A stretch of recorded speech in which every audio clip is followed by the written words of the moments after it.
அந்த காலத்துல எல்லாம் யார் முகத்திலேயாவது முழிச்சா ஏதாவது நடக்கும்னு சொல்லுவாங்க. உடனே கழுத படத்தை வச்சிருப்பான் சில பேர், என்னை பார் யோகம் வரும்னு. அது என்ன அர்த்தம்னா, கழுத மாதிரி பொறுமையா இருக்கணும், கழுத மாதிரி உழைக்கணும், அப்படி இருந்தா நீ வாழ்க்கையில பெரிய ஆளா வருவ.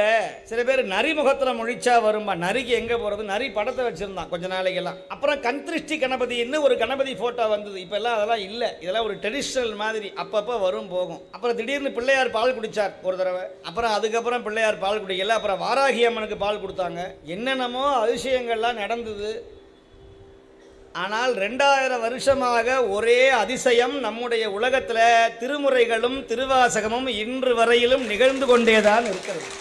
இன்னைக்கு தேவாரமும் திருவாசகமும் இல்லை என்று சொன்னால் இந்த கோயில் கிடையாது, வேதம் கிடையாது, ஆகமங்கள் கிடையாது, புராணங்கள் கிடையாது, அடியார் திருக்கூட்டம் கிடையாது.